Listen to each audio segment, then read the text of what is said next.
हाँ जी, तो नमस्कार भी सभी को। कैसे हो सारे? उम्मीद करूंगा सब बढ़िया हो गए, स्वस्थ हो गए, मस्त हो गए, अच्छे से चल रही होगी आप सभी की तैयारी। तो लो भाई, एक नई अपडेट निकल कर आई है सामने, उस पर आप सभी के लिए चर्चा कर लेते हैं। राजस्थान एक वैकेंसी है, उसके बारे में अपने डिटेल से डिस्कस करेंगे। तो इस वैकेंसी के बारे में मैं आपको नॉर्मल बोर्ड पर नहीं बता सकता था, इसलिए मैंने डिजिटल बोर्ड का उपयोग किया है। राजस्थान कर्मचारी चयन बोर्ड आयोग RSSB कहाँ है? ये आपका जयपुर में। तो ये आपकी एक भर्ती करवा रही है अभी, राजसेस संविदा भर्ती 2026। तो पहले बोल दिया परमानेंट नहीं है, संविदा है, कॉन्ट्रैक्ट बेस पर है ये भर्ती। ठीक है, विज्ञापन संख्या ये है। अब ये विज्ञप्ति है किस चीज की? तो राजस्थान कॉलेज एजुकेशन सोसाइटी के टीचिंग एसोसिएट संविदा आधारित पदों पर सीधी भर्ती है। टीचिंग एसोसिएट, अगर इनडायरेक्टली बोला जाए तो असिस्टेंट प्रोफेसर, असिस्टेंट प्रोफेसर। इसकी परमानेंट भर्ती है वो आरपीएससी करवाती है। 2023 में हुई थी, फिर 2025 में हुई थी, है ना। लगभग 7 दिसंबर को इसके एग्जाम थे, उसके बाद में लगातार इसके एग्जाम चले, परमानेंट थी। लेकिन अब इन्होंने निकाल दी है संविदा पर। चलिए, संविदा पर निकाल दी है, क्या पैटर्न है, क्या चीजें हैं, सारी इसकी बातों में डिस्कस करेंगे। राजस्थान कॉलेज एजुकेशन सोसाइटी, तो राजस्थान कॉलेज एजुकेशन सोसाइटी राजसेस hiring of man power rules 2023 के अंतर्गत टीचिंग एसोसिएट के निम्नलिखित पदों पर संविदा आधारित भर्ती है, यानी कि संविदा पर है ये भर्ती भाई। ठीक है, हेतु निर्धारित पर राजस्थान कर्मचारी आयोग द्वारा विज्ञापन बनने शर्तों नियमों के अनुसार ऑनलाइन आवेदन पत्र आमंत्रित किए जाते हैं, जिसका विवरण निम्नानुसार है। यानी कि यह संविदा आधारित भर्ती है राजसेस की, जिन्होंने परीक्षा करवाने का या चयन प्रक्रिया का ज्ञापन है वो RMSSB को सौंपा है। RMSSB ने अपने ये ऑनलाइन आवेदन शुरू कर दिए गए हैं। ठीक है, तो देखिए भाई किस चीज के कितने कितने पद है। कंप्यूटर विज्ञान के हैं 58, चित्रकला यानी ड्राइंग के 36, अर्थशास्त्र के 121, अंग्रेजी के 314, भूगोल के 365, हिंदी के 393। सबसे ज्यादा पद किसके हैं? हिंदी के। सबसे ज्यादा किसके हैं? हिंदी के। कितने हैं भाई हिंदी के? हिंदी के है सर 393 पद हैं आपके। ठीक है, उसके बाद में इतिहास के 355, गृह विज्ञान होम साइंस 104, राजनीतिक विज्ञान पोल साइंस 339, लोक प्रशासन 74, संस्कृत 150, समाजशास्त्र 185, उर्दू 32, वनस्पति बॉटनी के 85, केमिस्ट्री के 103, गणित के 90, भौतिक शास्त्र फिजिक्स के 85, प्राणी शास्त्र के 95। यानी कि ये मेरा सब्जेक्ट है जूलॉजी। कौन सा? जूलॉजी। ठीक है, आरपीएससी असिस्टेंट प्रोफेसर 2023 की भर्ती में मैं इसमें वेटिंग लिस्ट में हूं, आपको बहुत बार बता भी दिया है। एबीएसटी में 30, व्यवसायिक प्रशासन में 30, EAFM में 30, विधि में 33, उद्यान विज्ञान में 44, कृषि अभियांत्रिकी में 43, कृषि अर्थशास्त्र में 43, कृषि विस्तार संचार में 44, सस्य विज्ञान में 43, पशु विज्ञान में 43 और कीट विज्ञान में 43। ये इतने पद है। तो सबसे ज्यादा किसमें है? हिंदी में, और सबसे आपके कम है मान के चलिए इन तीनों में 30-30 पद। ठीक है, चलिए आगे डिस्कस करते हैं हम। बाकी और 2-3 बच्चे हैं। अनुवांशिक और पादप में 43, पादप रोग विज्ञान में 43 और मृदा विज्ञान कृषि विज्ञान में 44। चलिए फटाफट देखते हैं जो काम की बातें हैं। प्रोसेस ऑफ हायरिंग बोलते हैं सृजित पदों पर प्रथम संविदा भर्ती, प्रथम संविदा नियुक्ति अधिकतम 5। यानी कि आप इस भर्ती में शामिल होते हो, एग्जाम देते हो, एग्जाम क्रैक करते हो, डीवी करवाते हो, फाइनल आपका सिलेक्शन हो जाता है, तो आपको अधिकतम 5 वर्ष के लिए ही नियुक्त किया जाएगा। कितने वर्ष के लिए? अधिकतम 5 वर्ष के लिए ही आपको नियुक्त किया जाएगा। ठीक है सर, की अवधि अथवा सोसाइटी की अवधि समाप्ति तक, ठीक है, आपको 5 वर्ष की अवधि तक नियुक्त किया जाएगा। अगर सोसाइटी की अवधि भी, जो आपको कॉलेज हायर कर रहा है उसकी अवधि भी अगर समाप्त पहले हो जाती है तो आपको पहले भी निकाला जा सकता है, यानी कि पहले भी आपको रिजाइन किया जा सकता है, की जाएगी। यदि सोसाइटी की अवधि विस्तार किया जाता है, यानी कि कॉलेज के आगे और कॉन्ट्रैक्ट बढ़ता है, तो आपको सोसाइटी की आवश्यकता अनुसार संविदा पर नियुक्त व्यक्ति की उपयुक्तता में मूल्यांकन करने के बाद संविदा नियुक्ति को एक बार में 3 वर्ष के लिए और बढ़ाया जा सकता है। इसका मतलब क्या है? इसका मतलब यह है कि जैसे आप सिलेक्ट हुए, आपने 5 साल जॉब की, अब उसी कॉलेज में आगे आप सिलेक्ट तो हुए 5 साल के लिए, अब उसी कॉलेज को 5 साल के बाद में उसकी और आगे बढ़ा दी गई, तो आपको कॉलेज आपके वर्क, आपका मूल्यांकन करेगा भी, आप कैसे पढ़ाया है, आपका वर्क एक्सपीरियंस क्या रहा है। अगर आपने अच्छे से परफॉर्म किया है तो आपके लिए आपको 3 साल के लिए और बढ़ा दिया जाएगा। यह भी स्पष्ट किया जाता है कि संविदा नियुक्ति को उस तिथि के पश्चात नहीं बढ़ाया जाएगा जिस तिथि को संविदा पर नियुक्त व्यक्ति 60 वर्ष की आयु को पूर्ण कर लेता है। अब मान लीजिए आप सिलेक्ट होते हो और 4 साल में आपकी आयु 60 वर्ष हो जाती है, उसके बाद में आपकी ये 3 साल वाली अवधि को नहीं बढ़ाया जाएगा किसी भी हाल में। उपयुक्त हेतु पत्र से कोई आदेश जारी नहीं किया जाएंगे। समक्ष अधिकारी को उपयुक्त सदस्यों के पदों को बढ़ाना, घटाना, नियुक्त करना, प्रत्याशित करने का अधिकार होगा। इन पदों को निवेशितों को शुद्ध करने का अधिकार होगा, यानी कि ये विज्ञप्ति के लिए इसके जो सक्षम प्राधिकारी के पास इसको विज्ञप्ति इसने जारी की है, सक्षम अधिकारी ने, उसके पास वो पद को बढ़ा भी सकता है, पद को घटा भी सकता है, निरस्त भी कर सकता है। इसके आपको कोई पूर्व में सूचना नहीं दी जाएगी, उसके पास संपूर्ण अधिकार है। समीक्षक अधिकारी के पास इस विज्ञप्ति को बिना कारण बताए या बिना पूर्व सूचना को निश्चित करने का अधिकार होगा, यानी कि आपको बिना रीजन के भी ये बोल सकता है कि हम ये भर्ती नहीं करवाएंगे, ये बोल भी सकते हैं, कोई वो नहीं है इनका, ठीक है। उसके बाद में अभ्यर्थी किसी भी राजकीय सेवा के लिए अयोग्य घोषित किया हुआ नहीं होना चाहिए या उसे राजकीय सेवा से अनुशासनात्मक आधार पर सेवा से पृथक किया हुआ नहीं होना चाहिए। आपकी शर्त क्या है कि आप इसके लिए राजकीय सेवा, यानी कि पहले भी आप गवर्नमेंट सर्विस में हो तो आपको उसके लिए अयोग्य घोषित नहीं किया गया होना चाहिए, यानी कि आपको किसी भी भर्ती से बाहर नहीं किया गया होना चाहिए। अभ्यर्थी ऐसे पत्र नहीं होंगे जिन्होंने अनैतिक आचरण के मामले में दोषी सिद्ध पाया गया हो, यानी कि अनैतिक आचरण के कारण भी आपको दोषी पाया गया हो तो भी आप इसके लिए एलिजिबल नहीं हो। कोई बात नहीं भाई। अब आपको ऑनलाइन फॉर्म OTR से भरने हैं, इसमें कोई वो आप रेगुलर या भरते ही आ रहे हो, अब ये कोई 12वीं की वैकेंसी तो है नहीं जो आपको पता नहीं होगा ना। चलिए आपको OTR करना है, सारे डॉक्यूमेंट्स फिल करने हैं। चलिए मेन जो है, आवेदक समय की सोसाइटी से फॉर्म भरना सुनिश्चित करें, बस सबमिट नहीं होगा। ये सारी वही बातें हैं जो अपने बहुत पहले जब लैब असिस्टेंट की थी तब मैंने आपको करवा दी थी। OTR करना होगा, 400 रुपये शुल्क लगेगा। चलिए अब ये आपको सीटें दिखाई गई हैं, मैं एक का बता देता हूं, फिर अपने अपने सब्जेक्ट की बात करेंगे।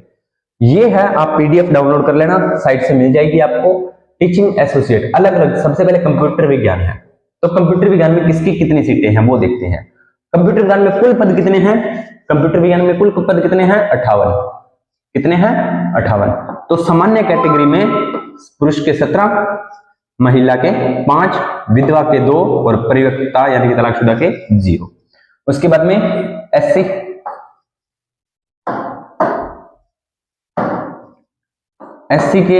के सामान्य के 7 हैं, महिला के 2 हैं, विधवा के 0, परिवक्ता के 0। अनुसूचित जनजाति में सामान्य के 5, महिला के 1, बाकी में कोई। अन्य पिछड़ा वर्ग सामान्य में 9, महिला के 2, विधवा का 1, बाकी 0। अति पिछड़ा वर्ग 2 है सामान्य के, महिला के नहीं है, विधवा के भी नहीं, परिवक्ता के नहीं है। आर्थिक रूप से कमजोर वर्ग के लिए सामान्य के 4 है, महिला के 1 है, बाकी दोनों में कोई नहीं है। क्षैतिज आरक्षण या हॉरिजॉन्टल रिजर्वेशन, ये दिव्यांगजन या PH कैंडिडेट, ये राजकीय कर्मचारी और ये भूतपूर्व सैनिक। तो PH में देख लो भाई, BLV यानी कि ब्लाइंडनेस और लो विजन की 1 सीट है।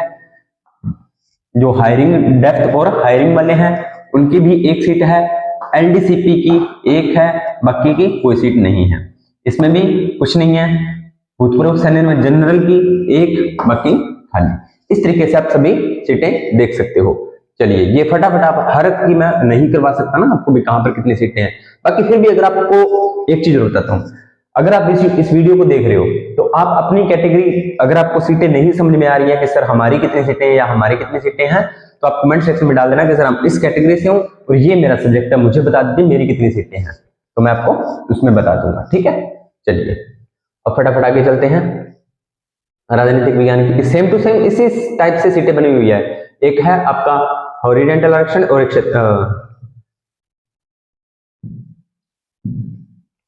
वनस्पति विज्ञान आ गया, उसके बाद में रसायन विज्ञान आ गया,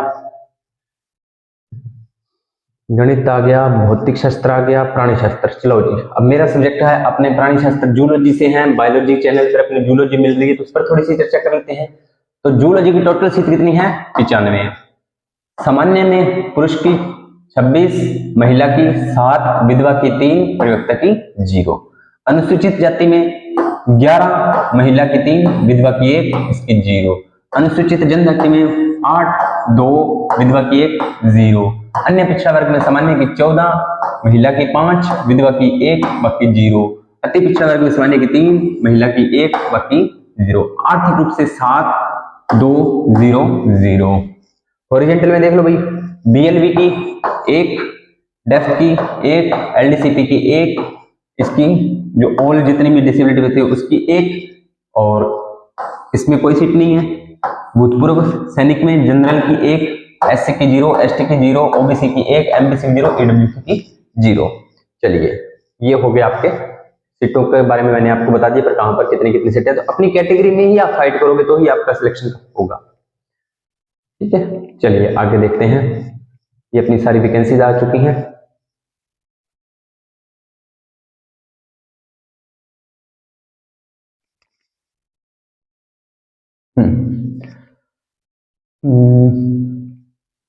महिला भूतपूर्व सैनिक दिव्यांगजनों के लिए आरक्षित पदों पर आरक्षण 37 होगा।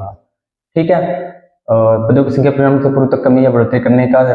अब ये कम पदों को कम या बढ़ा भी सकते हैं। पदों की संख्या में परीक्षा परिणाम से पूर्व तक कमी या बढ़ोतरी करने का अधिकार राज्य सरकार, राज्य कर्मचारियों के पास सुरक्षित है। ये पदों को कम भी कर सकते हैं और पदों को बढ़ा भी सकते हैं। ठीक है भाई, इसमें कोई वो बात नहीं है। इसके बाद में भी महिलाओं को आरक्षण है। अति पिछड़ा वर्ग, अनुसूचित जनजाति, 12 जिले शहरी है, वो सेम टू सेम वही बातें हैं। ठीक है, भूतपूर्व सैनिक के संदर्भ में होगा, किसी आप किए गए हों। उत्कृष्ट खिलाड़ी, दिव्यांगजन।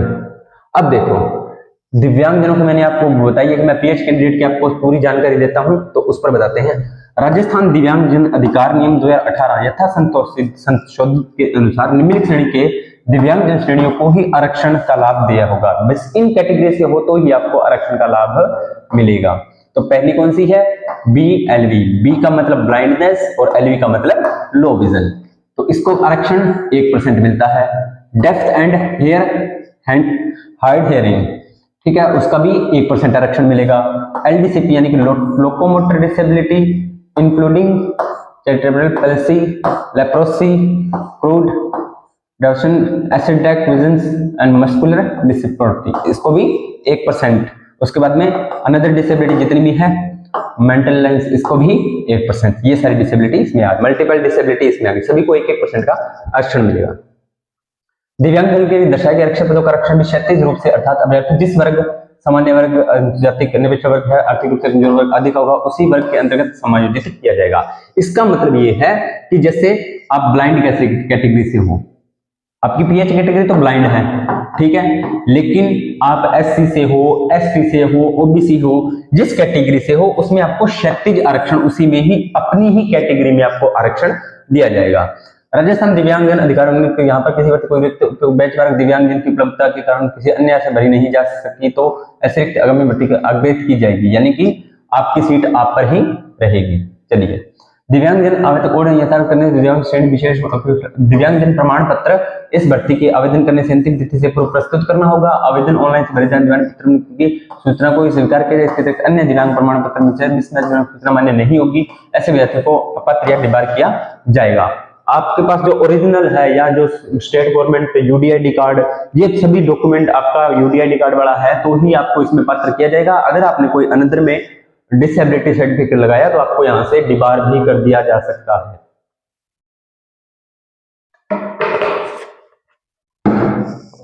चलिए आगे बात करते हैं हम इसके बारे में, फटाफट मेन चीजों के बारे में बात करेंगे अपने। तो इसमें अब यहाँ पर बोल दिया ना, गाइडलाइन जारी की, इसमें मेडिकल कॉलेजों दिव्यांग प्रमाण पत्र जारी करने का व्यक्त किया गया है। अतः उस व्यक्ति दिव्यांग प्रमाण पात्रता जा सकता है, UDID कार्ड को वैध प्रमाण पत्र, UDID कार्ड आपके पास होना चाहिए। चलिए अब ये आपको बता दिया कि आपको सैलरी कितनी मिलेगी, मान दिया है, यानी कि सैलरी कितनी मिलेगी। तो भैया संविदा की भर्ती है तो सैलरी मिलेगी 28,850 रुपए फिक्स मिलेगी आपको। 28, कहीं तो परमानेंट वैकेंसी होती है तो उसकी 80-90 हजार होती है, यहाँ पर 28,500, वो भी 5 साल के लिए। गलत बात है भाई, ठीक है। अब ये सभी के लिए इतनी ही है, प्रति माह है, एक माह के अंदर आपको कितनी सैलरी मिलेगी, 28,850 रुपए सैलरी मिलेगी।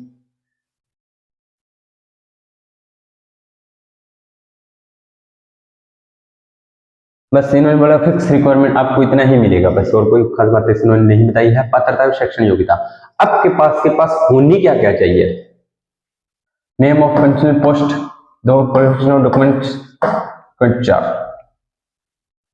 तो for the arts, commerce, honours, education, law, social science, science, language and journalism में मस्ट कम्युनिकेशन, आपके पास क्या मास्टर डिग्री विद 55%, आपके पास एक तो होनी चाहिए MA, MCOM, MSc, MSc, MCOम, MA, कितने परसेंटेज के साथ, मिनिमम 55% के साथ आपके पास ये होनी चाहिए, ठीक है सर।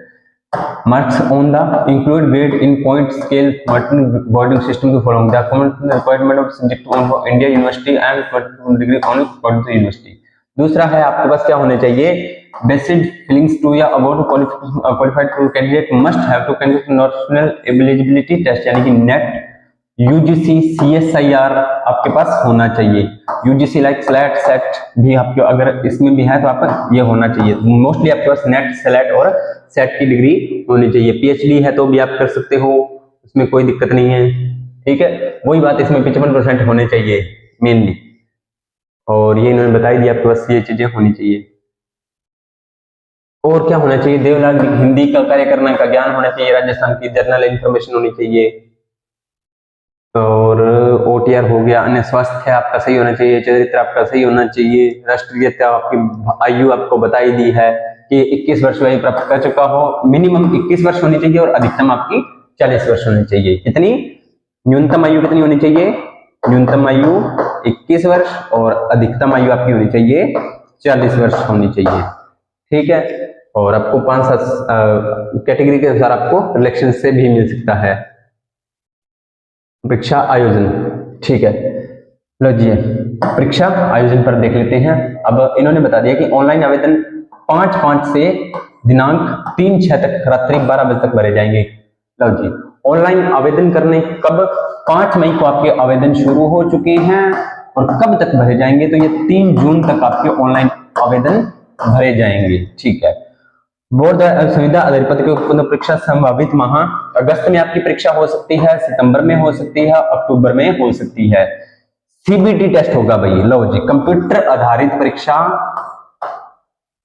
या ऑफलाइन ओम मार्ग आधारित परीक्षा आयोजित करवाने प्रयास, यानी कि ये ऑनलाइन भी करवा सकते हैं और ऑफलाइन भी करवा सकते हैं, कोई इनका वो पता नहीं है, ठीक है। बोर्ड द्वारा एक से अधिक चरणों में किसी भर्ती परीक्षा का आयोजन किया जाएगा तो उसमें सामान्यकरण नॉर्मलाइजेशन की प्रक्रिया अपनाई जाएगी। अगर एक से ज्यादा पारियों में आपके एग्जाम कंडक्ट होते हैं तो वहां पर नॉर्मलाइजेशन होगा भाई, इन्होंने स्पष्ट बोल दिया है। प्रवेश पत्र आपको साइट पर मिल जाएंगे, और नियुक्ति की योग्यताएं आपको वो इसमें आप नोटिफिकेशन में पढ़ ही सकते हो। आवेदन कैसे करें, SSO पर करना है, बता ही दिया, लाइव फोटो होगी, ये सारी बातें आपको पता ही है। और शुल्क जमा करवाना होगा, ऑनलाइन संबंधित प्रक्रिया हो गई, OTR वगैरह, ये आपको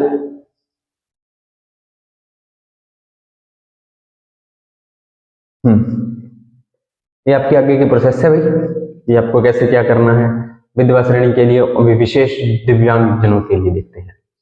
तो विशेष योग्य जन दिव्यांग जन अभ्यर्थियों को श्रुत लेखन, यानी कि जिसको लिखने में या पढ़ने में प्रॉब्लम है तो उनके लिए अतिरिक्त समय उपलब्ध कराने के संबंध में जानकारी अभ्यर्थी द्वारा, ये भाई PH कैंडिडेट के लिए है स्पेशली, क्योंकि मैं खुद PH कैंडिडेट हूं तो इसलिए आप इस पर मैं फोकस करता हूं, ठीक है। अभ्यर्थी द्वारा ऑनलाइन आवेदन पत्र में दिव्यांग जन या विशेष योग्य जन श्रेणी भरे जाने, आपको भरना होगा कि मैं इस कैटेगरी से हूं, मुझे ये प्रॉब्लम है। श्रुत लेखन यानी कि स्क्राइब संबंधी विकल्प का चयन किए जाने का अभिप्राय यह नहीं है कि वह श्रुत लेखन की